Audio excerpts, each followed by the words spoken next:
Hello everyone, welcome to think legal with Amandeep. आज हम देखने जा रहे हैं the Muslim women protection of rights on marriage act 2019। इस एक्ट में ट्रिपल तलाक को इनवैलिड और पुनिशेबल बनाया गया। बट सबसे पहले हम देखते हैं कि मुस्लिम लॉ में तलाक का कंसेप्ट क्या कहता है। तो under Muslim law talaq can be given only by the husband and not by the wife. However there are exceptions, but Islam कहता है वाइफ तलाक नहीं दे सकती। जिन एक्सेप्शंस में वाइफ तलाक दे सकती है उनमें भी ऐसे ही माना जाएगा जैसे कि हस्बैंड ने तलाक दिया हो। अब हमारे पास मुस्लिम लॉ में जो टाइप्स ऑफ तलाक हैं उसमें सिर्फ एक टाइप ऑफ तलाक ऐसा है जो वाइफ खुद दे सकती है अपनी तरफ से, जिसको हम कहते हैं खुला।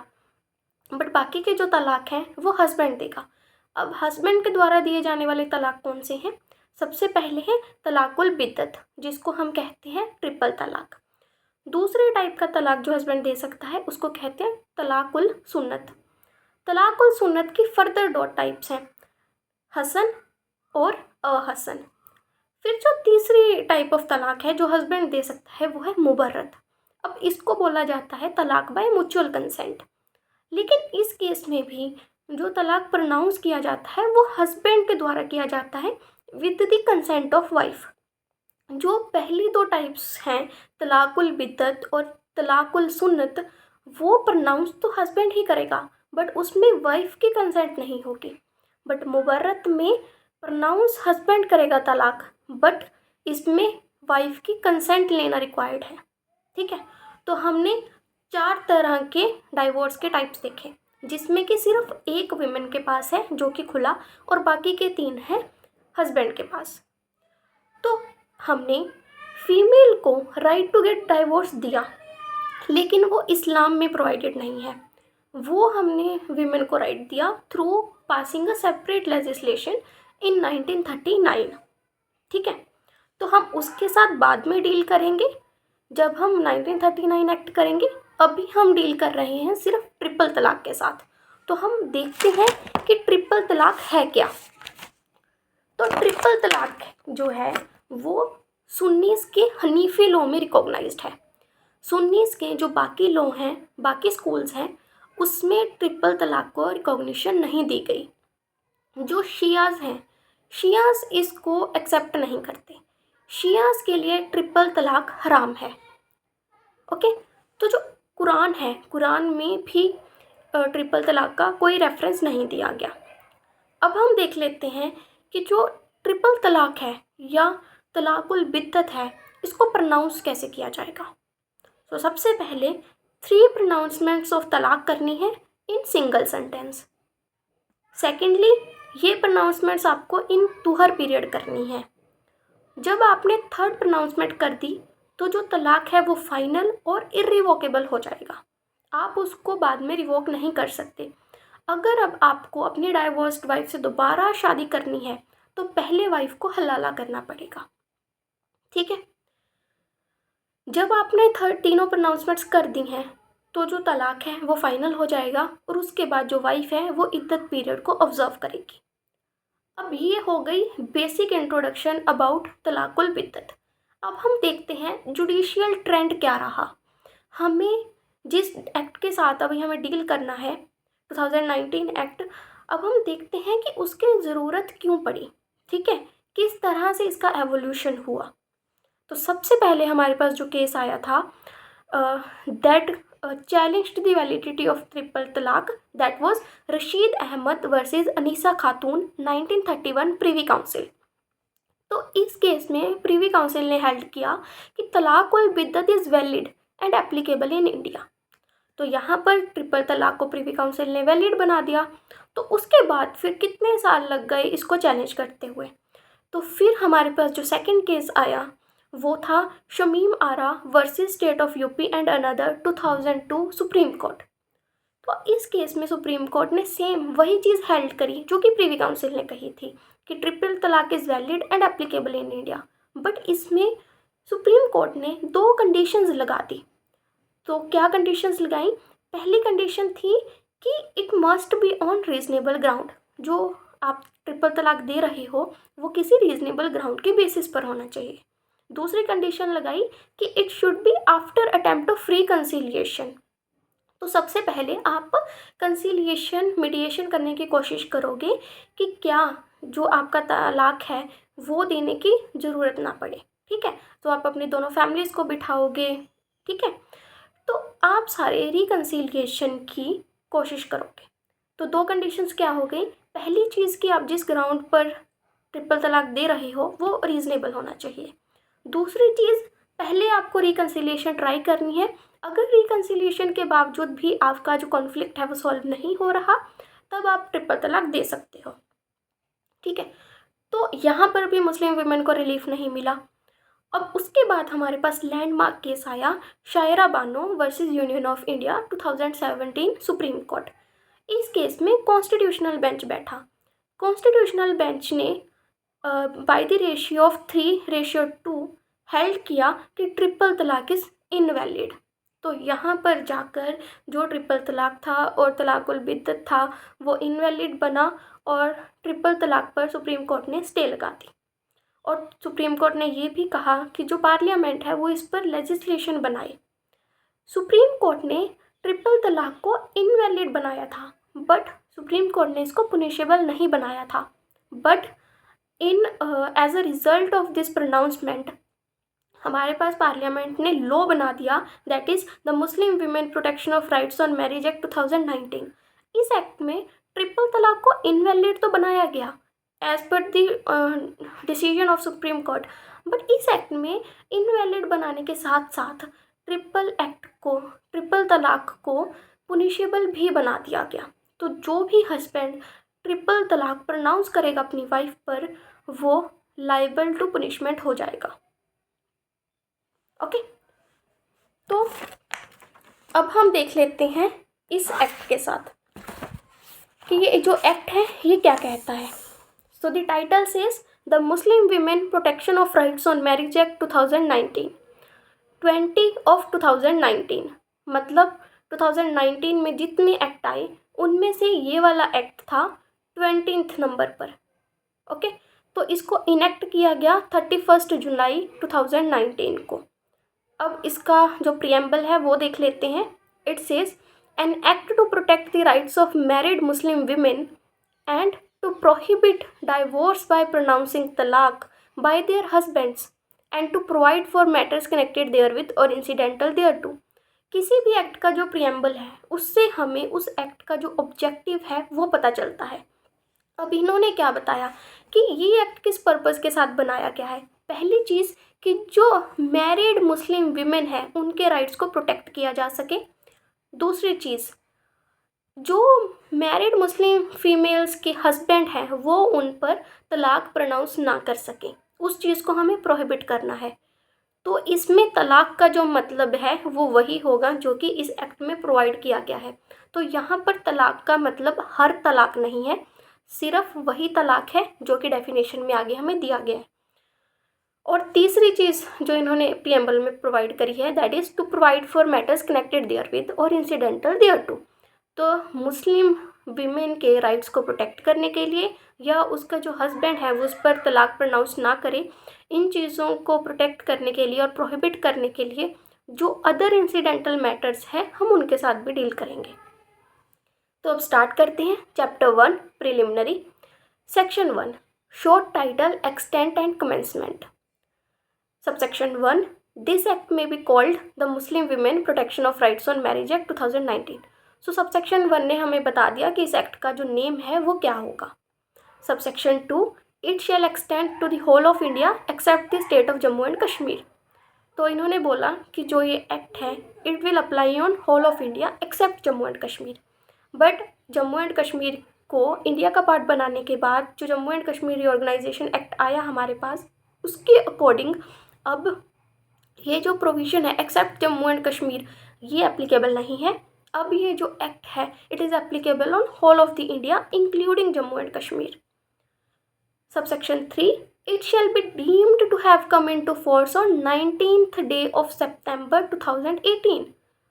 तो जो पहले जो कोई भी एक्ट है वो इनेक्ट होता है, उसके बाद जब उसको प्रेसिडेंशियल असेंट मिल जाता है तब जाकर वो एक्ट में कन्वर्ट होता है। तो जिस दिन प्रेसिडेंट असेंट देते हैं उसको हम मानते हैं एनफोर्समेंट डे। तो जनरली क्या होता है, जो इनेक्टमेंट डेट है वो पुरानी होती है और जो एनफोर्समेंट डेट है वो नई होती है, बट इस एक्ट में उल्टा है।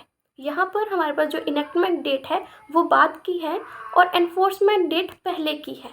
तो ये इसलिए है बिकॉज 2017 में सुप्रीम कोर्ट के Shayara Bano versus Union of India judgment आने के बाद, क्योंकि सुप्रीम कोर्ट ने ट्रिपल तलाक पर बैन लगा दिया था, उसको स्टे कर दिया था, इसलिए हमारे पास इन द मीन टाइम एक ऑर्डिनेंस आया था।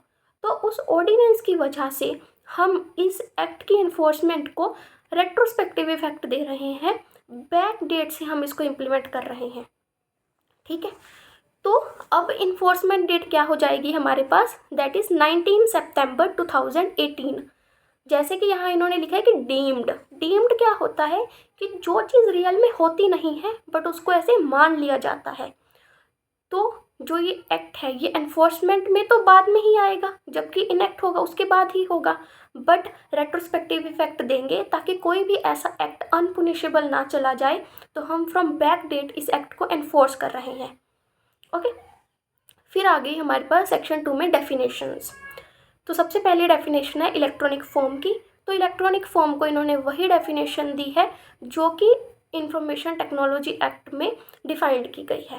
ठीक है, तो इसको अभी हम नहीं देखेंगे बिकॉज ये डेफिनेशन बिल्कुल सेम है और इसको उसी एक्ट में डील करेंगे।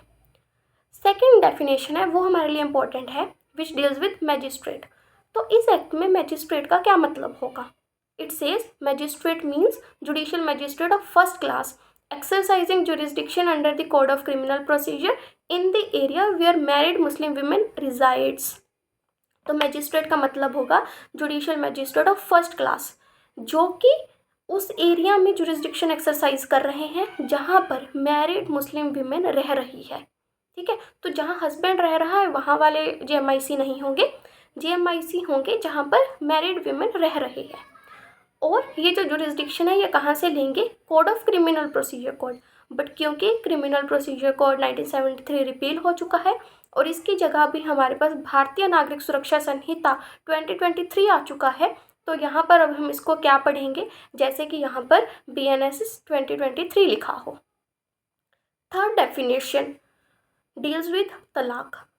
तो इट्स मिसेस तलाक मीन्स तलाक ए बिद्दत और any other similar form of talaq having the effect of instantaneous or irrevocable divorce pronounced by the Muslim husband। तो इन्होंने बोला तलाक का मतलब है तलाक बिद्दत या फिर इरिवोकेबल तलाक जो कि हस्बैंड ने प्रोनाउंस किया है।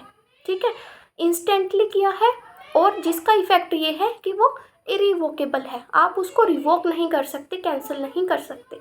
ठीक है, तो हमारे पास जो any other similar form of तलाक है उसको हम क्या कहेंगे, तलाक बेन। ठीक है, हमारे पास दो तरह के तलाक होते हैं, रिवोकेबल और इरिवोकेबल। जो इरिवोकेबल हैं उनको बोलते हैं तलाक बेन और जो रिवोकेबल हैं उनको बोलते हैं तलाक रज़ा। तो जो तलाक रज़ा है, रिवोकेबल है, उनको बैड इन लॉ नहीं माना जाता क्योंकि आप उनको रिवोक कर सकते हैं, बट जो इरिवोकेबल तलाक हैं ये आर्बिट्ररी हैं, ये इनवैलिड है। ठीक है, ये हमारे कॉन्स्टिट्यूशनल फंडामेंटल राइट्स को इन्फ्रिंज करते हैं, इसीलिए इस एक्ट को लाने की हमें ज़रूरत पड़ी। क्योंकि तलाक बिद्दत में क्या होता है, ट्रिपल तलाक में आप 3 प्रोनाउंसमेंट्स कर देते हो in single sentence, that is तलाक तलाक तलाक। थर्ड प्रोनाउंसमेंट पर जो आपका मैरिटल टाइज हैं वो ख़त्म हो जाते हैं, तलाक फाइनल और इरिवोकेबल हो जाता है। अब जिस हस्बैंड ने ट्रिपल तलाक प्रोनाउंस किया है अपनी वाइफ पर, अगर वो चाहे उस तलाक को रिवोक करना तो वो तलाक को रिवोक नहीं कर सकता। अपनी वाइफ को फिर से वाइफ बनाने के लिए, डाइवोर्स्ड वाइफ से अगर उसको दोबारा शादी करनी है तो वाइफ को पहले हलाला करना पड़ेगा, जो कि एक ऑल्सो इविल प्रैक्टिस है। ठीक है, तो इस वजह से हमने इस इरिवोकेबल फॉर्म ऑफ तलाक को पुनिशेबल बनाया इस एक्ट में। तो आई होप आपको तलाक की डेफिनेशन समझ आ गई। अब हम स्टार्ट करते हैं चैप्टर 2 के साथ। चैप्टर 2 का टाइटल क्या है, declaration of talaq to be void and illegal. तो वॉइड भी बना दें, वॉइड मतलब जिसकी कोई एग्जिस्टेंस ना हो लॉ में, और इलीगल, इलीगल क्या होता है, विच इज़ अगेंस्ट लॉ और प्रोहिबिटेड बाय लॉ। तो section 3 says talaq to be void and illegal, any pronouncement of talaq by a Muslim husband upon his wife. तो प्रोनाउंस कौन करेगा इसको? हस्बैंड करेगा अपनी वाइफ के ऊपर, by words either spoken or written. तो अभी आप बोल के भी कर सकते हो ट्रिपल तलाक, या लिख के भी कर सकते हो, और इन इलेक्ट्रॉनिक फॉर्म आप SMS भेजकर, ईमेल भेजकर, वीडियो कॉल पर भी कर सकते हैं, और in any other manner. In any other manner हमने इसलिए लिखा ताकि कोई भी ऐसा जो तलाक है वो अनपुनिशेबल ना रह जाए, ठीक है। तो ये रेजिडुअरी प्रोविज़न हमने डाल दी कि हर तरह का जो एक्ट है वो इसमें कवर हो जाए। Whatsoever shall be void and illegal. तो इन्होंने बता दिया कि इफ़ेक्ट ऑफ ट्रिपल तलाक का क्या होगा। अगर कोई भी हस्बैंड ट्रिपल तलाक प्रोनाउंस करता है अपनी वाइफ के ऊपर, चाहे बोलकर, चाहे लिखकर, चाहे इलेक्ट्रॉनिक फॉर्म में, वो क्या है, वॉइड होगा और इलीगल होगा। बट अब इसमें आपको ये देखना है कि अगर किसी हस्बैंड ने ट्रिपल तलाक प्रोनाउंस कर दिया तो उसके बाद हम उसके एक्ट को वॉइड और इलीगल बना रहे हैं, ठीक है। तो अब जो उसकी मैरिज है वो वैलिड रहेगी, मैरिज इनवैलिड नहीं हो रही इस प्रोनाउंसमेंट के साथ। सेक्शन 4 पुनिशमेंट फॉर प्रोनाउंसिंग तलाक। अगर किसी ने ट्रिपल तलाक प्रोनाउंस कर दिया तो उसका क्या पुनिशमेंट होगी, क्या लाइबिलिटी होगी। It says any Muslim husband who pronounces talaq refer to in section 3 upon his wife shall be punished with imprisonment for a term which may extend to 3 years and shall also be liable to fine. तो अगर कोई भी husband triple तलाक pronounce करते हैं तो उनको 3 साल तक की इम्प्रिजनमेंट दी जा सकती है। इम्प्रिजनमेंट के साथ साथ उनको फ़ाइन भी देना होगा। तो यहाँ पर जो फ़ाइन है वो एंड है, ना कि और। अगर और होता तो इसका मतलब था कि 3 साल तक इम्प्रिजनमेंट हो जाएगी या फिर फ़ाइन हो जाएगा, बट यहाँ पर दोनों चीज़ें होंगी, 3 साल तक की इम्प्रिजनमेंट भी और फ़ाइन भी। मैक्सिमम 3 साल है, मिनिमम कितना भी हो सकता है इसमें। Next chapter deals with protection of rights of married Muslim women. Section 5 subsistence allowance. Without prejudice to the generality of the provisions contained in any other law for the time being in force, a married Muslim woman upon whom talaq is pronounced shall be entitled to receive from her husband such amount of subsistence allowance for her and dependent children as may be determined by the magistrate. तो यहाँ पर इन्होंने क्या बोल दिया कि जो भी मुस्लिम विमेन है जिस पर कि तलाक प्रोनाउंस किया गया है उसके हस्बैंड के द्वारा, तो चाहे किसी और एक्ट में कुछ भी लिखा है, बट वो जो विमेन है जिस पर डाइवोर्स प्रोनाउंस किया गया है उसके पास right to get subsistence allowance होगा। मतलब एक तरह से मेंटेनेंस लेने का राइट है उसके पास, खुद के लिए भी और अपने डिपेंडेंट चिल्ड्रन के लिए भी। बट ये कितना अमाउंट होगा, सब्सिस्टेंस अमाउंट, जो सब्सिस्टेंस अलाउंस है वो कितना दिया जाएगा, तो ये डिसाइड करेंगे मैजिस्ट्रेट। और as per the definition provided in this act, magistrate कौन होंगे, judicial magistrate of first class. Section 6 custody of minor children. Notwithstanding anything contained in any law for the time being in force, a married Muslim woman shall be entitled to custody of her minor children in the event of pronouncement of talaq by her husband in such manner as may be determined by the magistrate. तो इन्होंने बोल दिया कि अब husband ने triple तलाक pronounce कर दिया वाइफ पर। ट्रिपल तलाक प्रोनाउंस होने का मतलब ये तो नहीं है after the passing of this act की उनकी जो मैरिज है वो डिसॉल्व हो गई। तो मैरिज तो उनकी बरकरार रहेगी चाहे उसने ट्रिपल तलाक प्रोनाउंस कर दिया, बट क्योंकि उसने तलाक दिया है इसलिए उसको हम पुनिशमेंट इम्पोज करेंगे। बट अब बच्चों का क्या होगा, जो माइनर चिल्ड्रन है, इस एक्ट ने कहा कि उनकी जो कस्टडी है वो फीमेल के पास ही रहेगी, वो हस्बैंड के पास नहीं रहेगी। और किस मैनर में रहेगी वो डिसाइड करेंगे जो हमारे मैजिस्ट्रेट हैं, ठीक है। तो जैसे कि हक मूवी आई है अभी, उसमें यही था, फीमेल के पास बच्चों की कस्टडी थी, हस्बैंड ने क्लेम भी नहीं करी उसमें, बट अगर वो क्लेम करते तो डिनाई हो जाती। Section 7 offence to be cognizable, compoundable etcetera. अब notwithstanding anything content in code of criminal procedure 1973, CRPC में चाहे कुछ भी लिखा है, बट इस एक्ट में हम क्या कहेंगे, an offence punishable under this act shall be cognizable. If information relating to the commission of the offence is given to an officer in charge of a police station by the married Muslim women upon whom talaq is pronounced or any person related to her by blood or marriage. तो इन्होंने बोला ये जो offence है it is cognizable. Cognizable offence क्या होता है? जो कि जिसमें पुलिस ऑफिसर के पास राइट टू अरेस्ट होता है विदाउट वारंट. कॉग्निजेबल केस में आप एफआईआर भी कर सकते हैं और आप कंप्लेंट भी कर सकते हैं. यहाँ पर इन्होंने बोल दिया कि जो इन्फॉर्मेशन होगी वो कौन प्रोवाइड करेगा. तो या तो वो मुस्लिम फीमेल प्रोवाइड करेगी जिस पर कि तलाक प्रोनाउंस किया गया है, या फिर उस मुस्लिम वीमेन का कोई भी रिलेटेड पर्सन. अब ये रिलेटेड पर्सन बाय ब्लड भी हो सकता है और बाय मैरिज भी हो सकता है, जिसको कि वो मैरिज के बाद जिसके साथ रिलेशंस बने या जो उसके ब्लड टाइज हैं, जैसे कि मदर फादर हैं, उसके ब्रदर सिस्टर हैं, वो भी कर सकते हैं. और जिनको वो मैरिज के बाद मिली उसके चिल्ड्रंस भी हो सकते हैं, या उसकी इन लॉज में कोई पर्सन हो सकता है, वो भी कंप्लेंट कर सकता है on behalf of the person, on behalf of the women जिस पर कि तलाक प्रोनाउंस किया गया है. B part, an offence punishable under this act shall be compoundable at the instance of the married Muslim women upon whom talaq is pronounced with the permission of the magistrate on such term and conditions as he may determined. तो ये जो offence है इसको हमने compoundable बनाया है. Compoundable मतलब कि इसमें कॉम्प्रोमाइज़ हो सकता है, बट कॉम्प्रोमाइज़ किसके इंस्टांस पर होगा? अगर मैरिड मुस्लिम वुमेन अग्री करे तब. ठीक है. इसके साथ साथ अब ये तो है कि पार्टीज तो अग्री कर लेंगे, कंपाउंड करने की कोशिश करेंगे, बट क्या इसको हम कंपाउंड मान लेंगे? तो नहीं. अगर दोनों पार्टीज कंसेंट दे रही हैं इसको कंपाउंड करने के लिए, तब हमें जो मैजिस्ट्रेट हैं, judicial magistrate of first class हैं, उनकी कंसेंट चाहिए होगी.